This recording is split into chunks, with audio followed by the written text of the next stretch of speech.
Joelinton has a groin problem. He's replaced by Guimaraes, who makes his full debut, while there's no Alan St-Maximin in the squad. Well, it's a very warm welcome along to our unofficial off-tube studio commentary of this Premier League encounter. And it's at St Mary's as Southampton take on Newcastle United. The Saints looking to bounce back from that 4-0 defeat they suffered at the hands of Aston Villa last time out. As for Newcastle, they're looking to extend their unbeaten run in the league to 9 matches. A brilliant run of form for Eddie Howe's men if they pull themselves 7 points clear of the relegation zone. We're just underway then for this opening 45 minutes. Newcastle in their change strip of the aqua I'm going to go for, going from left to right, in the Southampton in their red and white stripes, the black shorts and the white socks in the opposite direction. If you missed that earlier splurb then for the team news, Saints have made 2 changes from that loss to Villa with Salisu. He's back after a couple of games out with a hamstring issue. Kyle Walker-Peters also comes back into the team. Stevens and Perot are the ones that drop to the bench. As for Newcastle, it's just 1 change from that victory over Brighton. Joelinton is out. He's got a groin problem. He's replaced then by Newcastle's club record signing Guimaraes, who makes his full debut. And there's also no place in the squad for Alan St-Maximin. It is illness has ruled the Frenchman out of this game. Nearly a minute gone then, 0-0. Fraser Forster currently has the ball at the back for Southampton. He's in goal. A back 4 of Walker-Peters, Salisu, Bednarek and Livramento. El Yunusi, Romeo, Ward-Prowse and Armstrong in a midfield 4 with Broha and Adams as a top 2. Newcastle, Dubravka in goal. Target, Byrne, Scher and Kraft at the back. Guimaraes, Willock and Shelvey in midfield with Fraser, Wood and Murphy up top. It's myself, James Mason, and Paul Szczerbakowicz with you for the entirety of this match. Southampton looking to bounce back from the defeat. They'd not actually lost at home since October, so their home form's great. Where do you see this one going? Well, it's a difficult one to call, isn't it? Southampton, you mentioned that loss against Villa, which was very out of character because it was their first defeat in 7 home and away. But then you look at the way Newcastle's form has changed. It took a little while under Eddie Howe, didn't it? The first 4 or 5 games seemed as though there wasn't that much of an improvement. But the signings in January, Trippier just seemed to inject a bit of life into the team, and Newcastle look very, very hard to beat now. So I think that just based on how the last game went, I would probably edge it towards Newcastle, although Southampton's form at home has been that good, so I think I'm going to sit on the fence and say it's a draw. Yeah, it is an interesting one. It's hard to predict the winner, like we said. I mean, Newcastle are coming in great form, but Southampton, that rare blip that they've had, the fact for Newcastle, they've done these last few games as well without Kieran Trippier that you mentioned, without St-Maximin. St-Maximin came as a sub in the second half against Brighton, but really they've been out with those 2 players for the majority of the last 3 matches. As Southampton come forward down this right-hand side towards the edge of the area, into the box goes Armstrong, tries to deliver a ball in, Byrne heads it up into the air, and then the volley clearance is not a great one. Southampton will pick up the pieces once again. Now it's in field to Romeo, out towards this near left side for Walker-Peters, who has had to shovel over to that side now at left back, usually a right back, but such is the form of Livramento that Walker-Peters has been a left back for quite a few times this season. Yeah, it will be interesting to see. Interesting to see how Guimaraes gets on as well. His full debut for Newcastle. Saw him a couple times. He's done some good bits. In the last game against Brighton, though, I was covering that one, and I seem to remember it was 2-1 in the dying seconds, and in the penalty area, he decided to do a Cruyff turn.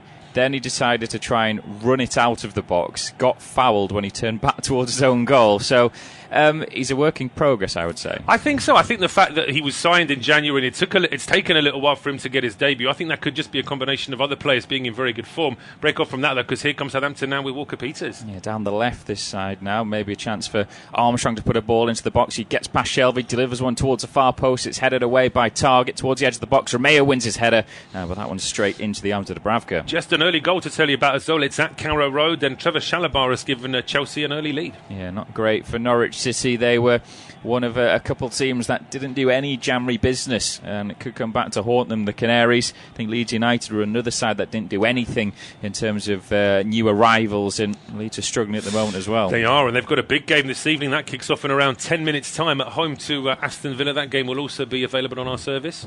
Yeah, it'll be an interesting one to see how Leeds get on. They were much improved against Leicester, but still lost that game 1-0 last time out. But we've had 4 minutes of this game. Southampton 0, Newcastle 0. Listening to unofficial off-tube studio commentary, and it's definitely Southampton that have settled the better of these two teams. The home side, as Romeo tries to spray one down the right, and it will just be kept in play by Broha as Byrne comes across and gets a good challenge in. I have to say, Dan Byrne, is arguably Newcastle's best signing in January. He has brought a sturdiness to the defence. He absolutely has. I think if Trippier was still fit and in the team now, I'd probably say it's him and Burn are very close, because Trippier scored a couple of very big goals for Newcastle as well. But Burn, he's a big presence, and I have to say it was a surprise to me that Brighton were prepared to let him go, unless, of course, the price Newcastle were offering was just too good to turn down for someone who isn't 21 anymore. But he is a solid defender. He's got that height, and as you say, he's got that command of the box, which I think Newcastle were lacking a little bit before. Yeah, they were, and it's quite interesting to see that Burn is in.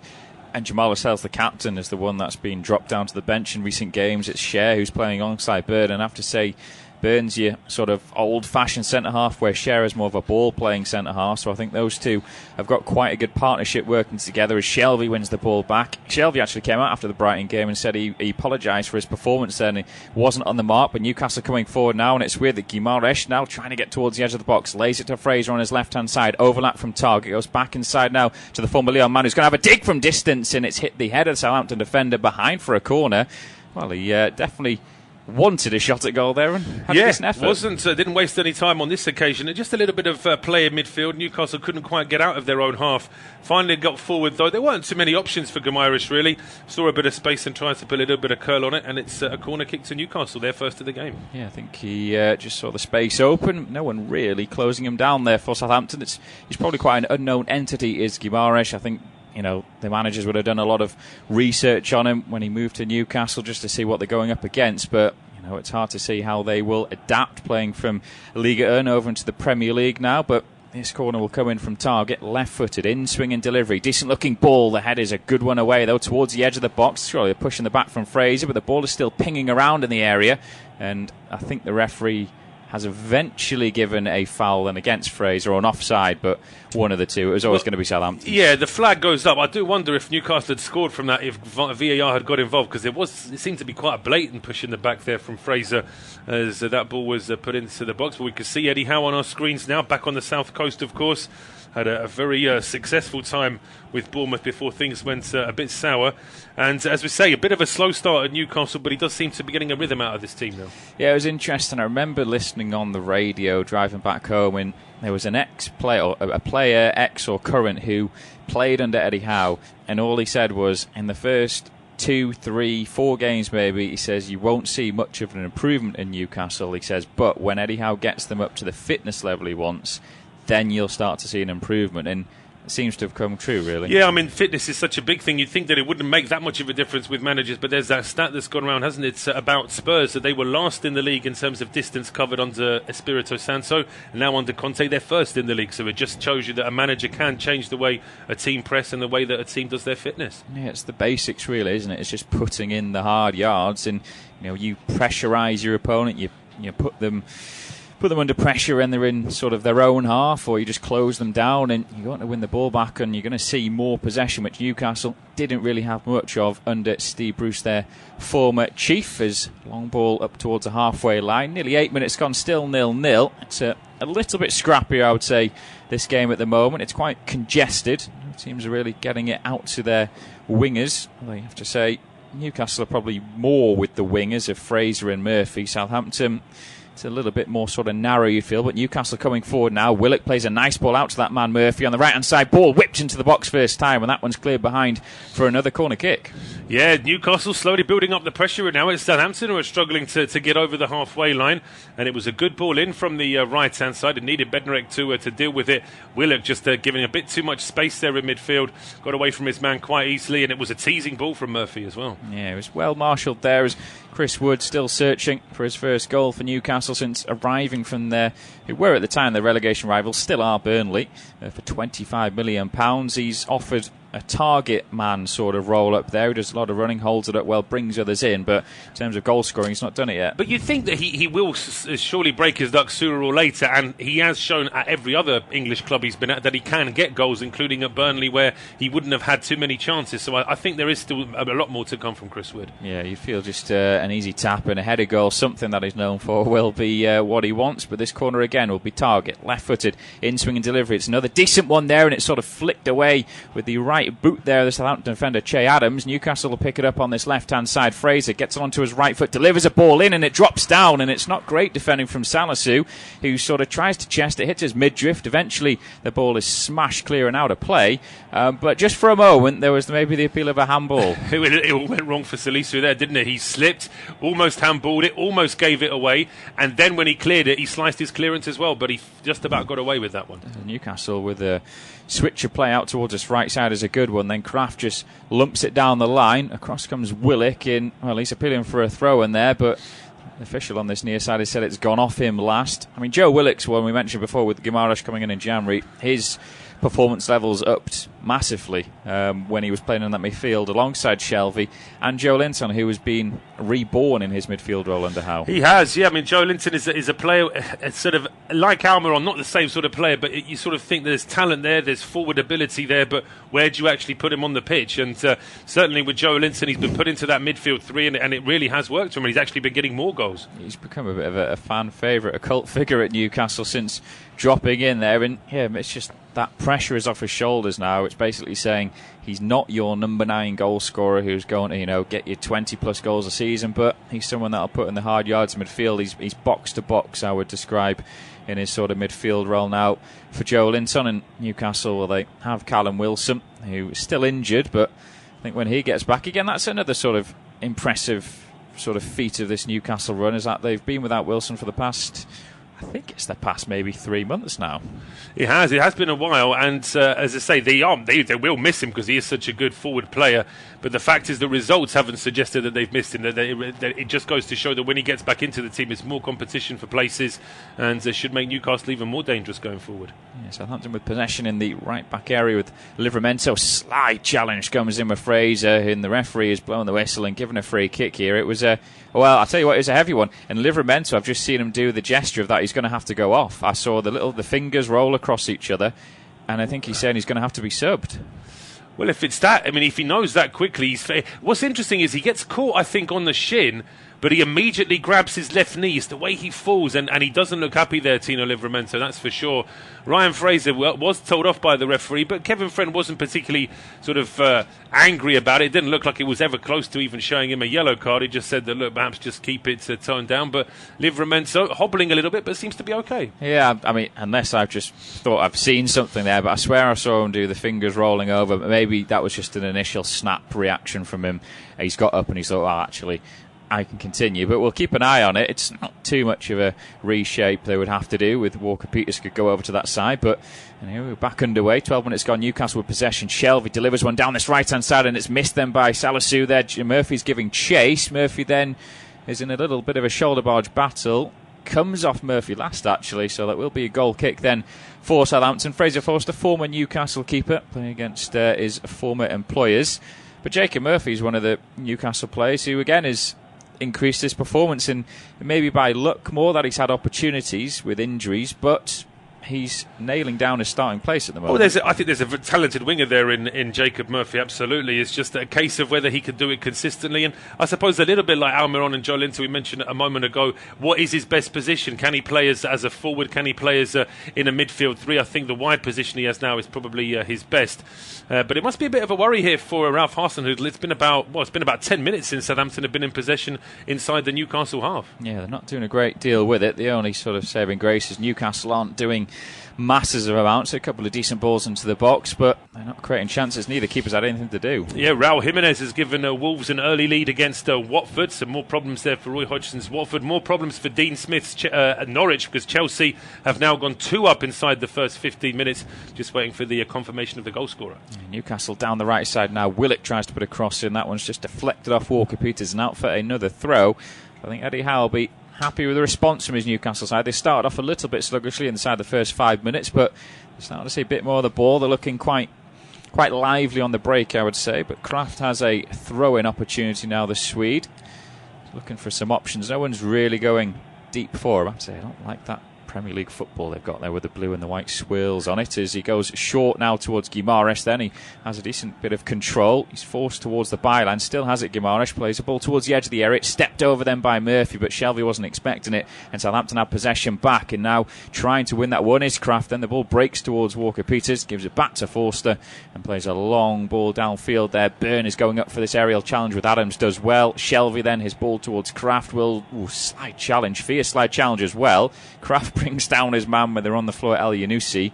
Newcastle have the ball back. I think the easiest thing for Kevin Friend there was to say no free kick. Yeah, they're both as bad as each other there. I think he came to the conclusion in the end. But no, Southampton have got to think of something different. If they're going to play a long ball up for Shea Adams to win a header against Dan Byrne, that's not going to happen once this evening. So they've got to try and be a little bit more elaborate. Yeah, as I say, Salisu, he's unconventional, I would say, with his defending at centre back there. He doesn't like to maybe attack the ball first time. He's a bit of a throwback in terms of that he sort of just, he looks up like he wants to play the ball short, and then he does just hump it long, and much of the frustration of his manager, Mason Mount, by the way, it was that gave Chelsea a 2-goal lead away at Norwich.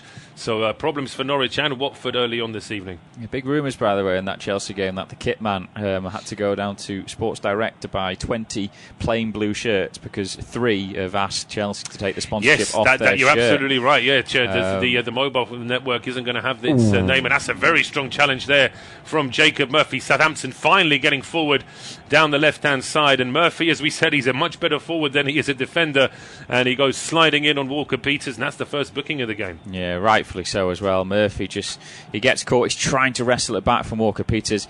There's absolutely no need for him to put that sliding challenge in. There's a Newcastle teammate covering on the inside, and he just wipes Walker-Peters out. And the thing is, Walker-Peters is already starting to go at an angle to go towards the box, and Murphy should see that he's so far away from the ball, and Walker-Peters is at full pace. So by the time Murphy's completed his slide challenge, there's no way he's going to get on the end of it. It's a gift of a free kick and a gift of a booking as well. It's a striker's challenge, or a forward's challenge, we'll say now, with Murphy in his position. But it is an opportunity for Southampton from this free kick. It's whipped in towards the near post, then Shelvey half volleys it away. Now it's brought down by Fraser, who just clears his lines. It's a punt for touch out close towards the halfway line.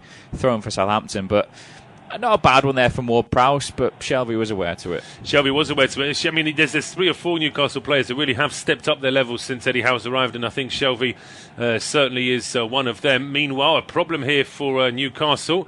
We mentioned that Jamal Lascelles, the club captain, hasn't had a chance to play very often recently. He might get a chance now because it looks like a potential calf or hamstring problem here for Fabian Schär. Yeah, he's holding what looks like his right calf or groin area. So that will be a blow because Schär has, well, like I said earlier on, he's formed a good partnership alongside Byrne. It's got to be Lascelles really is the candidate to come on. I mean, if Eddie Howe doesn't have the trust in Lascelles, it would be Paul Dummett at left back to come in at centre back, where he has slotted in a few times, but Lascelles would be probably the most likely.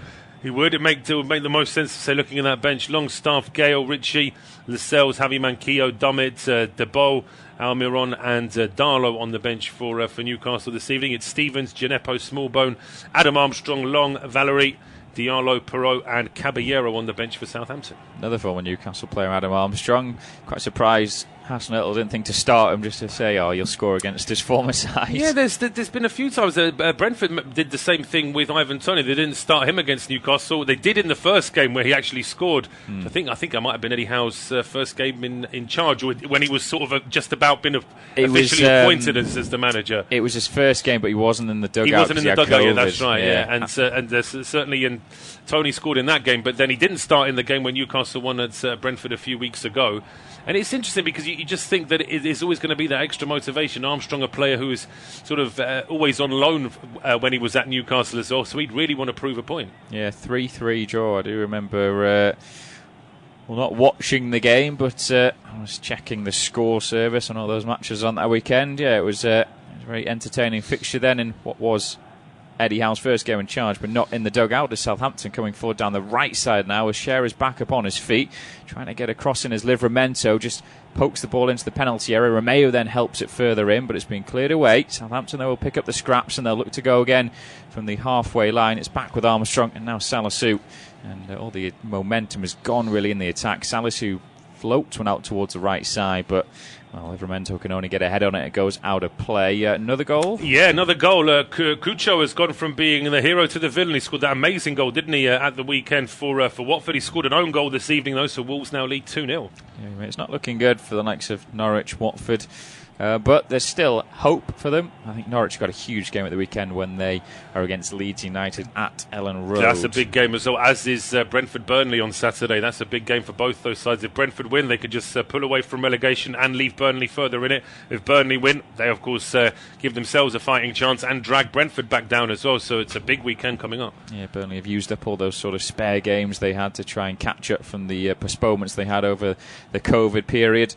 As Southampton have possession down this left side. Nearly 20 minutes gone. It's still goals between Southampton and Newcastle at St Mary's.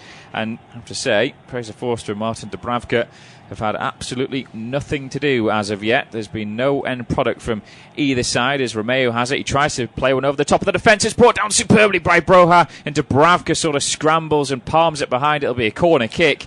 Broha just couldn't quite get that one under his grasp. He's a good player, Broha. I like him. He's quick, but he's also big, a stocky forward, and he moves into that channel very well. It wasn't an easy one to control. It was almost dropping on his shin rather than on his boot as well, which made it just that little bit more difficult to control. And Dubravka had to come out and make some sort of save to at least make sure it goes out for a corner. Yeah, it does well. First corner of the game for Southampton. James Ward-Prowse so good at set pieces. Whips it in right-footed, outswinging delivery. Big, strong header away from Byrne. Only as far as Romeo takes a touch, and from a good 20-plus yards out, blazes over the bar. He can hit them from that distance, Romeo. There's no doubt about that. It's maybe just a little bit rushed as the Newcastle players were coming out to press. But the ball dropped invitingly for him. Ideally, maybe it would have dropped a yard in front of him so that he could have sort of run onto that one. But you say no real work for Dubravka until he had to make that save. And just the one effort from Newcastle, which was the shot off target from Guimaraes. Yeah, it's a long ball downfield then from the goal kick from Dubravka, and the header's flicked on by Wood, but it's only as far then as Bednarek, the Poland international, plays it downfield. Byrne wins his header again. Ball breaks towards Shelvey on halfway. Though still scrappy, but now it's with Targett. Targett plays the ball over the defence, and Wood's trying to get on the end of this one. Forster was aware, though, quick off his line. Just gets there ahead of the former Burnley man. Just not quite dropping for Chris Wood. It's not quite dropping for Chris Wood. It's not happening at all for Watford this evening. 21 minutes gone at Molineux, and they're 3-0 down now. Jimenez, Cuco own goal, and now Daniel Podence just compounding things there for Watford. Yeah, Roy Hodgson's appointment hasn't really worked. The miracles. How many weeks before they change him then, do you reckon? I mean, you wouldn't be surprised to see Watford do anything in terms of if they got rid of Hodgson, but I thought, for me, it was a strange appointment with a manager I think probably should have just stayed away after leaving Crystal Palace. Done a great job with them. He's 76 or something like that. Yeah, I mean, I think it's a combination of perhaps probably the addiction of being involved in that training ground and wanting to achieve something in terms of Watford were in a very difficult position, so I suppose he thought if he gets them out of relegation trouble, then it'll be another feather in his cap, and if he doesn't, then people were expecting that anyway. But yeah, I must admit, I was a little bit surprised by that as well, unless it was just a case that perhaps younger managers were a little bit worried about having a sacking on their CV, because Watford do go through their managers very quickly. Yeah, should have never got rid of Cisco Munoz for me, really. They started the season quite well. They had some good wins, some they defeats. Won promotion under Slavica Jokanovic and then got rid of him, so it's just the way that the Pozzo family do things. But yeah, in trouble this evening. Watford 3-0 down away at Wolves. Forster with the ball now. Ooh, tell you what, that ball out was just evaded Murphy's head, but it finds Walker-Peters. Now Salisu with Romeo. Romeo outside of the right boot tries to find Armstrong. Newcastle get in and win a challenge with Kraft. Now it breaks towards Guimaraes in the centre of the park. He's under a bit of pressure, just toe pokes it back towards Byrne. Now Shelvey has it. Shelvey then is dispossessed though, and there's an opportunity here for Southampton. It's 3-on-3 at the moment there. It's with Adams. Adams lays it into the penalty area. Livramento tries to get the shot away. It's Broha, and he blazes it over the bar. Wow, what an opportunity. It's a poor first touch here from Broha after Adams does well. Just composes himself. He could have tried to shoot himself. He could have tried to run. Shelvey just lets that ball get away from him on the halfway line. Adams just waits for the right time. It's the perfect ball through. And that first touch from Broha, that should be stuck to his right boot. It actually gets a yard away from him, and then he can't get the shot away in time. I think he should hit it first time, really. I don't think he's properly got time for a first touch there, because Dubravka's so quick off his line. Could have hit it first time as well, absolutely. But they're saying Dubravka made a save. Dubravka was waggling his finger saying he won't. Pass over to Paul in just a moment. We'll see this corner out, see what comes of it. But a chance for the set piece then for the Saints. Ward-Prowse with the left arm in the air. It'll be a right-footed outswinging delivery, high towards a far post then. Livramento's coming in, tries to nod it down, breaks towards Dubravka though, and I can hand over to Paul now, who will take you through the half-time. Thank you very much, James. And it's rolled out quickly towards Jacob Murphy on the right-hand side. Then he tries a left-footed ball over the top to no one in particular. Willock was sort of in the same postcode really, but not really to him. Salisu there with an acrobatic overhead kick clearance. It's back in midfield now with Bruno Guimaraes, who plays a very hard ball over towards the left-hand side. Doesn't give Fraser any chance at all, and it's a throw on to Southampton. Not quite getting it in the midfield at the moment, Newcastle, are they? Willock's trying to push up a bit higher and put the press on, but Shelvey's not really got the ball under his spell. Guimaraes has shown some good bits, but not seeing enough possession. So at the minute, Southampton are dominating that midfield. Oriol Romeo's doing a really good job. He is. He really has come on. I remember him at Chelsea a long time ago. You just felt he was a little bit lightweight for that defensive midfield role. Went to Spain for a couple of seasons, and he's a different player now since he's been at Southampton. Good few seasons now. Very solid central midfielder, and he is in possession now. Leaves the ball for Stuart Armstrong, who's chips in with a couple of very important goals this season. He plays the ball forward. That's well controlled by Shea Adams. Still about 30 yards out. Runs straight into Fabian Schär. Goes back towards Ward-Prowse. Ward-Prowse looking for options left and right. Sends the ball over towards the left-hand side here for Walker-Peters.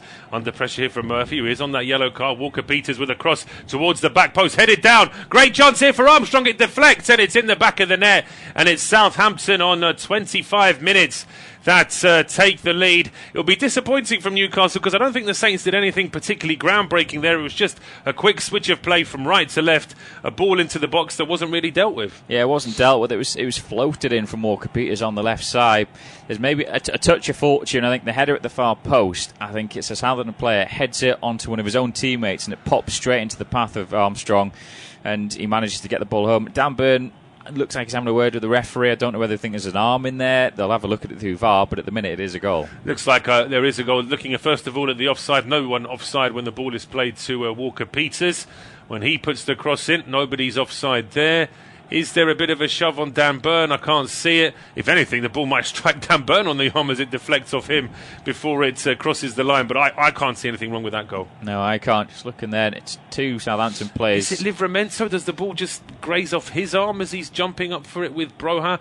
I mean, that's the only thing I can think that would be a complaint. And then the ball actually comes off the thigh of Dan Burn. I'm not sure if that's going to be given as an own goal, but it's certainly Armstrong's effort there. It looks like it was going on target anyway. Yeah, I have to say, if it doesn't hit Burn, I think Dubravka saves it. Dubravka's already stepped to his right as if he's going to get the header, and then it hits off Burn and then sort of spins away and wrong foots Dubravka. It's a bit unfortunate, but we needed a goal in this to get it going. We did. I think that based on the first 15 minutes, you would have expected it to be Newcastle that take the lead. But it is Southampton now back in possession, and they're off down the right-hand side. Livramento now back to James Ward-Prowse. Inside now towards Bednarek, who's just moved a little bit further forward. Ward-Prowse back to Livramento. Newcastle will be itching to try and get into some possession here. Try and get this ball back and put some pressure on the home side as it's with Mohamed Salisu. Just square to Bednarek, over now towards Ward-Prowse. A lot of pressing here from Newcastle. But this will be interesting as well, because in the last 6 or 7 games, Newcastle have been fairly dominant in most of their appearances. So it will be a test for them now to sort of get off the back foot and get back into the game. Yeah, it's going to be the test of the resolve, isn't it, of the players. And ahead of it, how much fatigue is there, because it's pretty much been the same starting 11 for Newcastle over the past sort of 4 or 5 games. Eddie Howe has said that he's been reluctant to change things because there's such that sort of winning formula, but they were 1-0 down against West Ham United and managed to come back into that one and draw 1-1. Yeah, but like you said, most of the matches recently they've gone ahead and they've stayed ahead. They have indeed. They're away to Chelsea in their next game as well, of course, Newcastle, whereas Southampton at home to Watford at the weekend. 28 minutes gone, independent off-tube studio commentary. It is Southampton 1, Newcastle United 0. It's still Norwich 0, Chelsea 2, and Wolves 3, Watford 0. And it's 15 minutes gone at Ellen Road. It's goalless between Leeds United and Aston Villa. It's now on the halfway line here with Bruno Guimaraes under a bit of pressure, just going back towards Fabian Schär. Everything fine with him after it looked like he might have had a bit of an injury problem early on. Dubravka now back to Scher, down the right-hand side, under pressure here from Shea Adams. And then Scher in the end just fires that ball straight into the side of the head of Stuart Armstrong, who probably inside wants to scream and show how much it hurts, but he's a professional footballer, so he can't do that. Yeah, that's what you get for getting in the way there. Scher's ball, but yeah, it was a decent run out from the back from Scher. But at the moment, there doesn't seem to be anyone that is quarterback in the team for Newcastle. It's usually Shelvey. There's no one picking up and starting attacks, and Southampton know that. They're just putting the squeeze on when Newcastle get close to them. Well, that's a lovely header on though from Chris Wood after the ball was played to him. Willock then finds Fraser, left hand edge of the penalty area, back to Bruno Guimaraes. He was thinking about a shot. Ward-Prowse gets in the way. He then spins and tries to fire a ball down the left hand side, and that one is cleared away before it got through to Matt Targett. But Newcastle do well to win it back in midfield. And it's played all the way back now towards Scher and Burn. But that's a bit better from Newcastle, a little bit more energy there, getting towards the penalty area. But again, just couldn't quite get that killer ball into the box. Yeah, and you still think that Guimaraes is sort of learning the team and learning his teammates, because when he was turning and spinning, he was looking for players, but there was no one making the runs for him. Yeah, I think Fraser, for me, when he gets the ball, should probably run at his man. He cuts onto his right foot and just stops the momentum of the attack. I think if he runs at his man in the penalty area, there's probably a 70% chance he'd get brought down. Gives himself a good chance of trying to draw a penalty there, absolutely. But Southampton, they're just getting boxed in a little bit in their own half, with Ward-Prowse eventually going back towards Fraser Forster. Long, high clearance there from the Saints keeper, headed on by Dan Burn. Good question, actually. Who's taller, Burn or Forster? They're pretty close, aren't they, in terms of height? I think it's... I would say Forster. Forster probably 6'8" to Burn's 6'7". But in the meantime, here comes Armando Broja for Southampton. Gets stopped at the edge of the area here by Fabian Scher. The ball then played back towards goalkeeper Dubravka. Cleared up towards the halfway line. Bit of a fight for it in midfield. It just eludes Joe Willock. And Bednarik now brings it forward for Southampton. He's dispossessed by Jonjo Shelvey. And here come Newcastle now down the left-hand side. Fraser finds Willock. Back to Fraser, trying to play a quick 1-2. But they just overcomplicated that slightly. And Southampton back in possession. Yeah, again, just breaking down for Newcastle in the final third. Not clicking. Forster's got it by 3 centimetres. By 3 centimetres. So it's about an inch in it then, isn't it? That's right. So Forster just slightly taller than Dan Burn. But certainly Dan Burn must be the tallest outfield player in the Premier League. I always used to call him the tallest left back in the league when he was at Brighton. Back to his more traditional centre-back role now at Newcastle. But here is Armstrong, Stuart Armstrong now for Southampton down the left-hand side. Back in towards midfield. A ball switch now. From Elanusi over towards the right-hand side for Livramento. They're still about 40 yards out here, Southampton. In fact, getting further away here is a bit of press from Chris Wood. And the ball played back towards Fraser Forster.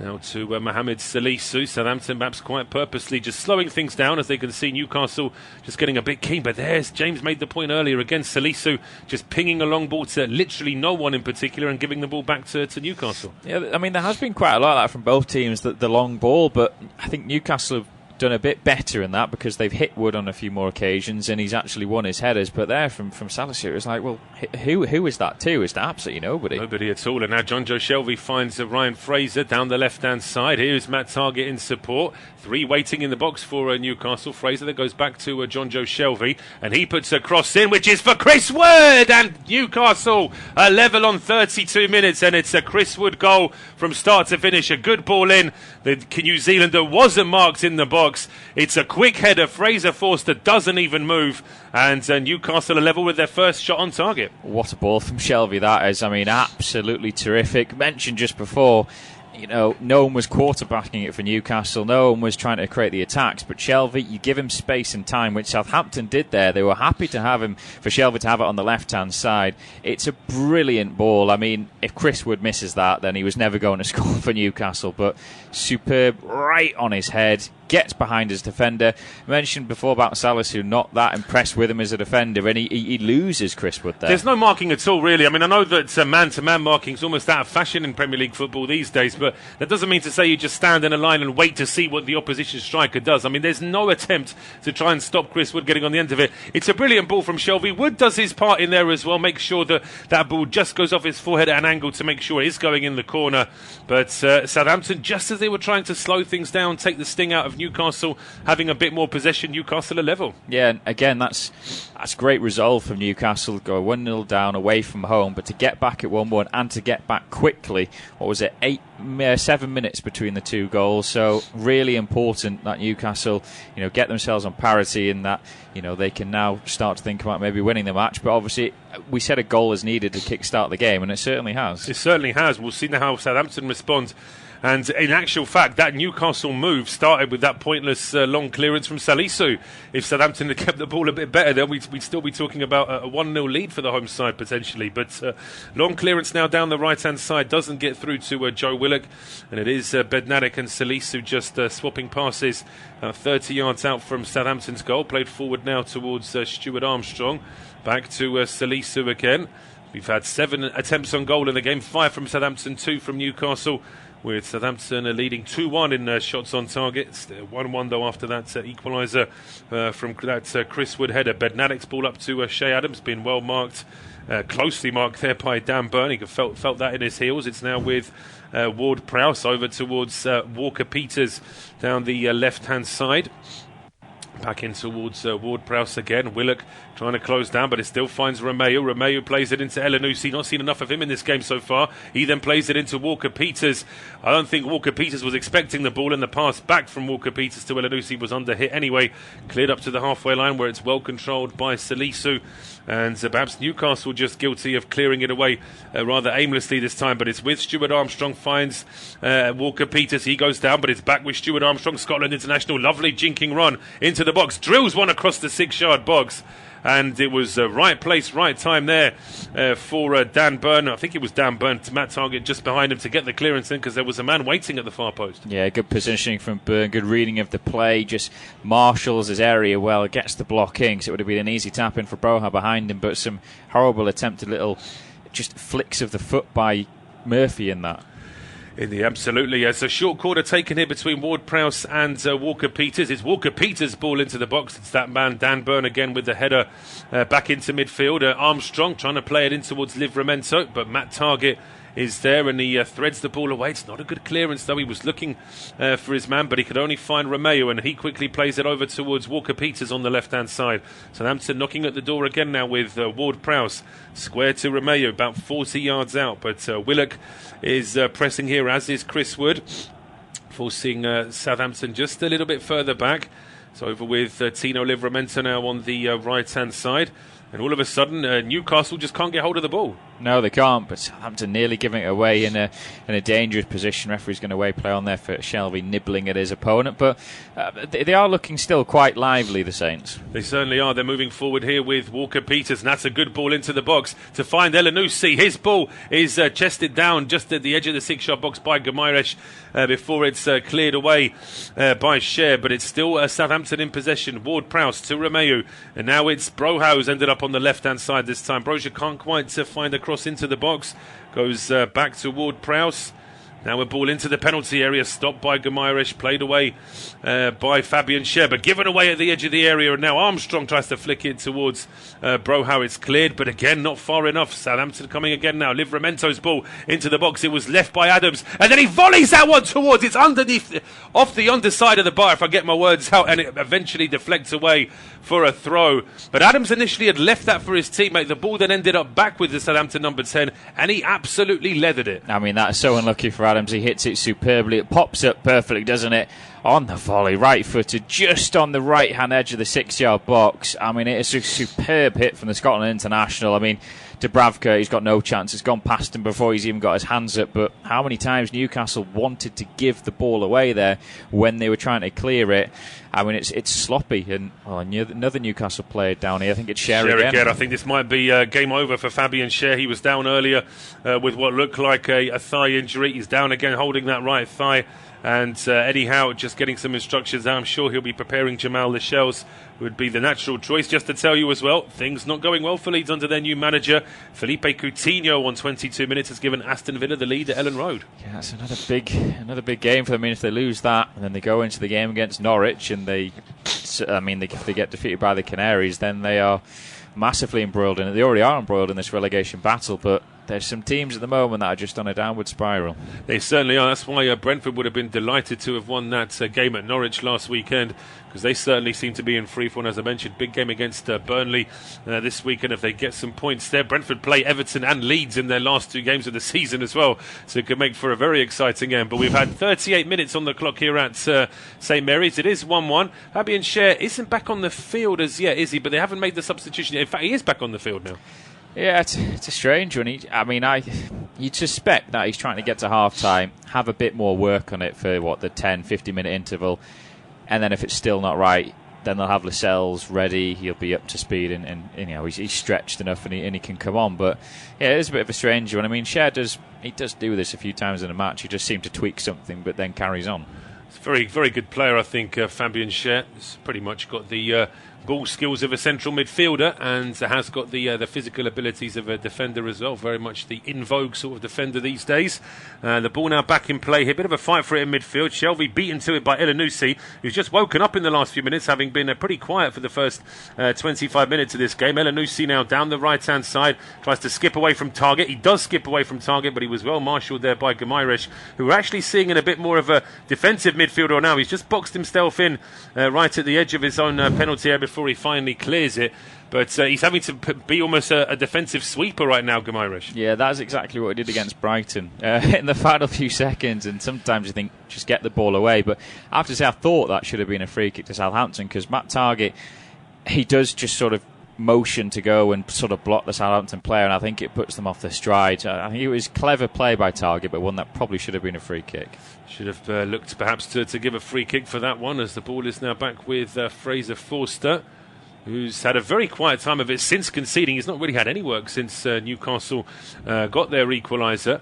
And play has stopped again here. I'm just trying to see what the problem is. Is this the third time that Fabian Schär has hit the deck? No, it's Bruno Guimaraes this time. Well, I don't know what's happened to him there, but maybe when he's tried to frantically clear the ball and he had to turn quickly, he's just tweaked something. But, yeah, not sure there really what's happened. I mean, looking at the subs, Sean Longstaff is probably someone who could come onto the field of play and replace him. It's sort of a like-for-like kind of role.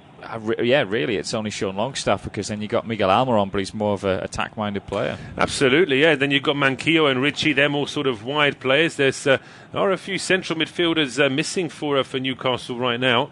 And just looking at Bruno Guimaraes, it's hard to say. It's almost like he's just lost his breath a little bit rather than having a muscle injury. Yeah, he was sort of squinting his eyes there. The physio was sort of looking up as if to say, like, hold the fingers up, saying, how many can you see? I don't know whether he's just bumped into someone off the ball. Potentially, the camera is panning to Stuart Armstrong there, but don't know. Well, it's difficult to say exactly what's up with Bruno Guimaraes. We'll keep an eye on him. We're also seeing a replay of the 2 goals. The header from Armstrong, which deflected off Dan Burn and into the back of the net, and then that lovely, delicious curling cross from Jonjo Shelvey, with a powerful header from Chris Wood, which put Newcastle back on level terms. We're back underway here as well, with Bruno Guimaraes back on the field, so hopefully nothing too serious there for the Brazilian. And Bednarek now square to Salisu. Southampton look to try and end the first half stronger. They have actually looked a little bit stronger since Newcastle. Since they've got their goal, you just get the feeling that Newcastle have sat back a little bit and just allowed Southampton into the game. Yeah, they have. They've just allowed the possession basically to Southampton to have it. And although they would expect that being away from home, they are giving them a bit too much freedom of the pitch at the moment. Here comes Tino Livramento now down the right-hand side. Been blocked here by Ryan Fraser. Just square to Romeu. And now back to Salisu, who joins this attack in midfield. Now to Walker-Peters, left-hand edge of the penalty area. Easily dances away from Crafter, then plays the ball in towards Elyounoussi, who's crossed towards the edge of the 6-yard boxes. Swept away by Guimaraes, loose bouncing ball. And Murphy allows Walker-Peters to get there first. It's back now with Ward-Prowse. His ball into the box, controlled by Armstrong, but he's forced to go a little bit further wide. Couldn't quite get that ball into the penalty area. Now it's Ward-Prowse's ball into the box. That's a very teasing cross, and a very telling header there from Dan Burn. Puts it out for a corner. Yeah, an important flick, because otherwise that could have been a second goal for Southampton. But Newcastle, they're under the pump at the moment. They're not getting the ball clear. They're not getting to the seconds, really. Southampton are having a lot of space and time. And Emil Kraft, then, if you're Southampton, well, you look at that moment there and you think, let's just get at him because he's not defending very well. Well, the corner kick comes in. It gets a bit of a lucky deflection there, and it almost ended up inside the 6-yard box with a Southampton player, but it is cleared away. Absolutely. I think it's just become a byproduct of the way players are taught to play now, that because it's almost like it's the cardinal sin to hoof it long. Players are always looking to play out from the back, which it should be the default setting that you don't just boot the ball away, but it should still be part of your arsenal that occasionally you can just clear it, because, as I say, certainly saying from my youth was, if in doubt, hoof it out, and I think that that's almost become a banned phrase in football these days. Yeah, I think sometimes you need an old-fashioned defender in there, someone who just can play with the ball but thinks, right, I've got nothing on here, clear it away, relieve the danger and get back into position, basically. Absolutely, because you've got time to prepare for a throw that's 40 yards away from goal, whereas if you try and play a 5-yard pass at the edge of your 6-yard box, all manner of problems could go wrong. But in the meantime, it is Southampton still enjoying a lion's share of possession here. They're off down the left now with Walker-Peters into Adams. His cross is charged down by Cher. It's back with Walker-Peters now. Goes to James Ward-Prowse. Mohamed Salisu in towards Oriol Romeu. And Southampton certainly finishing the stronger of the two sides in this first half. No changes in the other scores. It's still Norwich 0, Chelsea 2, Wolves 3, Watford 0, and Leeds United 0, Aston Villa 1. Still 1-1 in this game as Ward-Prowse now finds Romeu. Heading towards the penalty area. Inside now to Shea Adams. Back heel there from Elanusi. It was a little bit over elaborate and a little bit too short for Brohar in the end. Yeah, but at the minute, Newcastle just can't lay a glove on Southampton when they have the ball, and they're not keeping it themselves, though they do have a bit of possession now. As a long ball downfield looking for Murphy. Salisu gets his head to it first and actually does a decent job of defending there. But I think Newcastle at the moment, they want half-time. They want to get in and refresh. Absolutely they do, yeah. And you're right to mention Salisu there. He headed it down and played it away from his penalty area in a far more accomplished fashion than what we've seen from him in this game already. As we enter injury time here at St Mary's, just waiting for a confirmation. Our fourth official, Mr. Scott's going to tell us exactly how much time we still have to play. I think is that a 3? I think we had a couple of injury stoppages, haven't we? So we're into 3 minutes of injury time, and a ball over the top there goes straight through towards Fraser Forster. Southampton, on the other hand, probably wouldn't mind if this half went on for another 10 minutes. Yeah, they're really in the stride. It would love to see possession stats since Newcastle got back on level terms, because I would say it's probably been about 80% Southampton. It feels like it, doesn't it? Yeah, Newcastle really can't get hold of the ball as Walker-Peters now into Shea Adams. Adams now back towards the halfway line. Bednarek finds Romeu, and you certainly can't fault Newcastle's pressing. They're not sat back waiting for Southampton. They are trying to win the ball back. It's just you've got to credit Hasenhüttl's side that they're moving the ball around very quickly. And here is Ward-Prowse now. Under pressure there, goes over towards Walker-Peters. And then he plays it back towards Bednarek. It's comfortable possession here for Southampton now. Bednarek striding forward. Square now to Romeu. In closed down here by Willock, but the visitors just cannot get hold of the ball here, as Southampton probably would like to at least get one more shot away on goal before half-time to make all this possession count. Yeah, otherwise it's 1-1 at the break, and Newcastle will be the happier of the two sides.